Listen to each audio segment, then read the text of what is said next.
প্রতিটা জিনিসই চ্যালেঞ্জের। আমি কি জানি আগামী 8 ঘন্টা পরে আমার জীবনে কি দুর্ঘটনা ঘটবে না? সো প্রত্যেকটা জিনিসই চ্যালেঞ্জের এবং প্রত্যেকটা জিনিসকে মোকাবেলা করার জন্য মানসিক প্রস্তুতি থাকতে হবে। এটাই হচ্ছে দৃঢ়তা এবং এইটাই আমরা চাই। আপনাদের দিক থেকে ওই সহযোগিতাটাই চাই। আপনারা যদি অনুমান করেন যে আগামীতে এই সমস্যাটা আছে, আপনারা আমাদেরকে বলেন, আমরা সেই ব্যবস্থা নিব।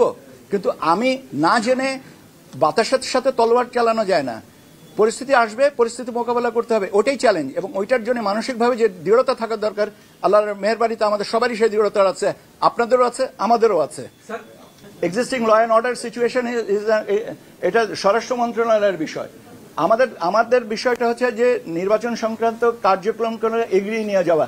আপনি আমাকে নির্বাচন সম্পর্কিত যে কার্যক্রম বলেন, আইন শৃঙ্খলা পরিস্থিতির ব্যাপারে আপনি স্বরাষ্ট্র মন্ত্রণালয়ের স্বরাষ্ট্র সচিব বা ওনাদেরকে জিজ্ঞেস করেন। আমি ওইটার রেফারেন্সে এটাকে মানে কোরিলেট করা তো বোধহয় বুদ্ধিমানের কাজ হয় না।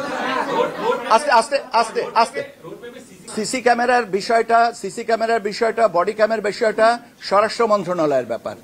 স্বরাষ্ট্র মন্ত্রণালয়ের ব্যাপার, এটা আইন শৃঙ্খলা পরিস্থিতির সাথে, এটা আমাদের চাহিদা না, এটা স্বরাষ্ট্র মন্ত্রণালয়ের থেকে আলোচনা হচ্ছে এবং সেই আলোচনার যদি আমাদের অংশগ্রহণের বিষয় থেকে থাকে বা আমাদের অংশগ্রহণ কোথায় কতটুকু হতে হবে সেটা আলোচনার সাপেক্ষে। কিন্তু উদ্যোগী মন্ত্রণালয় তো স্বরাষ্ট্র মন্ত্রণালয়, নির্বাচন কমিশন তো না।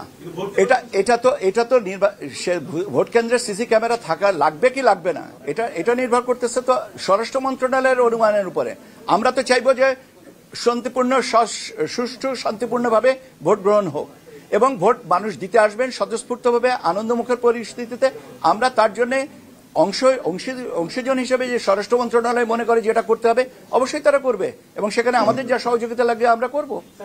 এটা আমাদের মনে হয় যে this is a very interesting এবং এটা একটা চ্যালেঞ্জ। আমি নিজেও স্বীকার করি এটা স্বাভাবিকভাবে এটা challenge. AI, miss information, disinformation, fake information, এগুলো অনেক তাত্ত্বিকভাবে যে আমরা ট্যাগিং করি না কেন, এটা একটা চ্যালেঞ্জ। আমরা এটা নিয়ে কাজ করছি। আমরা এটা নিয়ে আমাদের যে ভিতরে আমাদের সংশ্লিষ্ট যে সংস্থাগুলো আছে তাদের সহযোগিতা নিয়ে আমরা এটাকে অ্যাড্রেস করব। একটা জিনিস বলা ভালো যে আমরা কি আমাদের সবকিছুই সামাল দিতে পারবো? চেষ্টা করব যাতে সবকিছুটাই সামাল দেওয়া যায়, কিন্তু এই সামাল দেওয়ার ক্ষেত্রে কিন্তু আপনাদেরও একটা যথেষ্ট বড় ভূমিকা আছে। কাজে আপনারা আমাদেরকে সহযোগিতা করেন, নিশ্চয়ই আমরা আমাদের অভিষ্ট লক্ষ্যে পৌঁছাতে পারবো।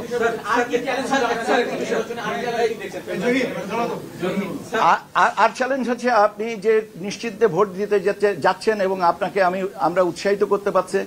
আপনি যদি বলেন যে না আমি উৎসাহিত হব না, আমি কোনোভাবেই উৎসাহিত হব না, এটাই তো আমার বড় চ্যালেঞ্জ। আপনি আমাকে জিজ্ঞেস করছেন চ্যালেঞ্জের কথা, আমি কি করে আগামীকালকের কি চ্যালেঞ্জের কথাটা বলবো? আপনাকে আমরা উদ্বুদ্ধ করতে পারি, কিন্তু আপনি সেটা বাস্তবায়ন করবেন কিনা সেটা তো আপনার ব্যাপার। আমরা তো সবসময় বলছি যে আমরা এমন একটা উৎসবমুখর পরিস্থিতিতে আনতে চাই যেখানে মানুষ স্বতঃস্ফূর্তভাবে আসবেন। এখন এর জন্য আপনারাই আমাদেরকে বলেন যে আর কি করলে এটা ভালো হয় বা আর কি ব্যবস্থা নেওয়া যেতে পারে।